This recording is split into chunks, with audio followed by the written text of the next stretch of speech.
Bem-vindo ao nosso encontro do dia. Tudo bem com vocês? Espero que vocês estejam bem. Hoje nós vamos falar sobre a inteligência de Cristo diante dos papéis da memória. Estudo, gente, excepcional. Fica comigo até o final do vídeo. Eu tenho certeza que você vai sair daqui com um entendimento claro de muitas coisas positivas para sua vida, né? De muitas coisas que às vezes a escola ensina de um jeito e Deus vem e ensina de outro e nós aprendemos como Ele ensina. Maravilhoso o que Deus tem para nós e o que Ele ensina. Então, como que você acha que Cristo lidava com os papéis da memória? Como que você acha que Ele lidava? Como Ele usava a memória humana como um depósito de informação? Como que Ele usava? Né? Ele tinha uma postura lúcida e coerente diante da história dos discípulos? Qual que é a sua opinião em relação a isso? Então, na realidade, Cristo, ele usava os papéis da memória diferente de muitas escolas clássicas de hoje em dia, né? Até daquela época, né? Ele possuía uma sabedoria impressionante, então ele não dava uma infinidade de informações para os discípulos, né? Para os seus íntimos, nem regras, né? Ele não era ditador de regras, mas ele ensinava como a pensar. Ele usava a memória como um suporte para fazer deles uma refinada casca de pensadores. Então, Cristo queria fazer eles pensadores. O que a escola hoje ela acredita, né? Acredita que a memória tem um atributo da realidade total. E na realidade, as nossas memórias, ela só é fiel mesmo a tudo aquilo que nós conseguimos guardar mesmo fiel, é questão de números, de cálculos, número de telefone, né, endereço da casa, coisas que a gente usa sempre, sempre, sempre. Então é uma memória que é fiel 100% ao que é mesmo, mas as nossas memórias do passado, daquilo que nós não conseguimos ter uma plenitude total dela. O computador, ele é algo que consegue guardar os arquivos e você vai lá e você acessa aqueles arquivos e tá do jeito que era, do jeito que tá escrito e nada foi mudado. Agora, quando nós olhamos para nós e tentamos retroceder, reviver alguma coisa em nossa vida, com certeza nós não vamos ter uma pureza total desse sentimento e nem da realidade do que foi vivido. Porque hoje você está vivendo uma nova fase na sua vida. Hoje você está vivendo um novo hoje, né? E o que você viveu no passado, você nem consegue pensar nele 100% puro do jeito que ele foi naquela época que você viveu. Então, a memória ela funciona como um canteiro de dados que nos tornam construtores de pensamentos. Então, Cristo ele tinha essa consciência. Então, ele usava a memória como um trampolim para que as pessoas pudessem ir além do que elas pensavam, ir além do que elas imaginavam, né? Então, Cristo ele trabalhava muito. Então, por que a memória humana não funciona como uma memória dos computadores? Porque os computadores eles servem exatamente para isso, para armazenar. E nós somos seres, nós não fomos reprogramados para ficar armazenando. Não, nós não temos que ficar armazenando coisa em nós. Nós temos que estar reconstruindo toda vez novos pensamentos, novas atitudes, porque nós somos uma obra em construção. Então tem que estar sempre renovando. Por isso que nós precisamos estar fazendo essa reciclagem em nós mesmos. Então, nunca se resgata a realidade da experiência do passado, mesmo quando se está em tratamento psicoterapêutico. Então, o filme do presente nunca é igual ao do passado. Então, assim, esse fenômeno, além de nos estimular a sermos engenheiros das ideias, ele contribui para a gente distribuir inteligência para a situação dramática, por exemplo. Então, por exemplo, vou te dar um exemplo. Uma mãe que às vezes vai perder o filho, ela poderia se paralisar a sua inteligência, pois ela recordaria continuamente ao longo da vida a mesma experiência de dor vivida daquela situação, daquele velório. Porém, como a recordação do presente sempre distinta daquela do passado, ainda que minimamente, A mãe vai pouco a pouco aliviando o inconsciente da dor da perda, apesar da saudade nunca ser esquecida. Mas a dor da perda, com o tempo, né, com isso, ela vai voltando a ter prazer de viver. Não que ela vai esquecer da dor, ou não que ela vai não sentir saudade. Ela vai sentir saudade, mas aos poucos ela vai voltando a ter o prazer de viver.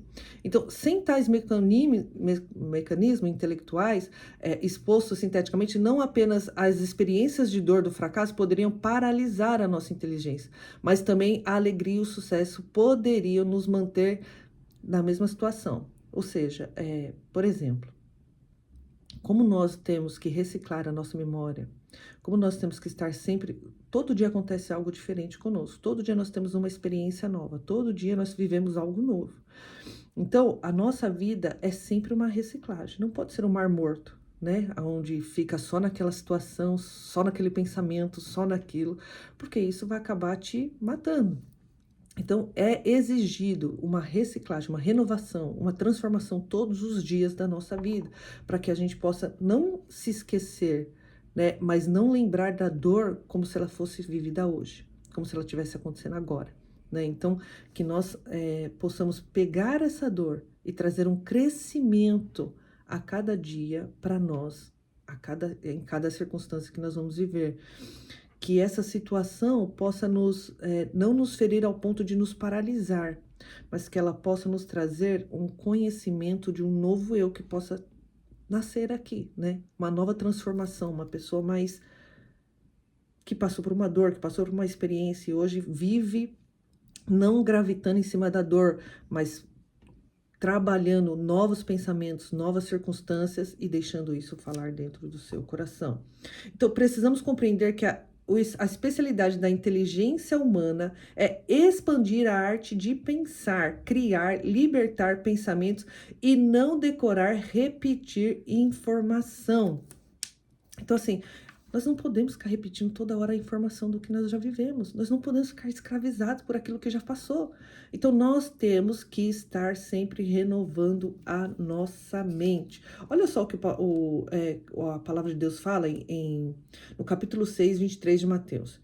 Tira a trave do teu olho, então verás claramente a tirar a trave do cisco do seu irmão. Somos ótimos para julgar e criticar os outros. Todavia, ele não admite que os seus discípulos vivencem uma maquiagem social. Então, primeiro aponta o dedo para você, para depois você apontar o dedo para o outro, né? Para depois você poder julgar o outro, né? Então, aponta primeiro para os seus erros.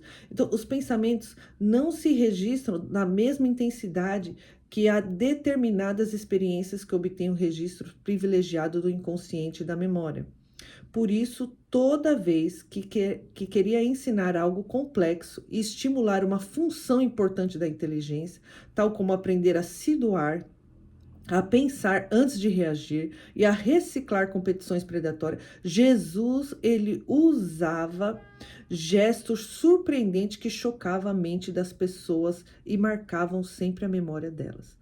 Então, o mestre dos mestres, ele entendia a limitação humana. Ele sabia como era difícil administrar as próprias emoções, principalmente nos focos de extensão. Então, ele sabia que facilmente perdemos a paciência, que facilmente ferimos uns aos outros, mas ele estava nos ensinando a olhar primeiro para nós, né? Então, para ele, o mal é o que sai de dentro de nós e não o que está fora. Então, cumpre ao ser humano atuar primeiro no seu mundo intelectual, primeiro na sua vida, para depois tentar olhar a vida do outro.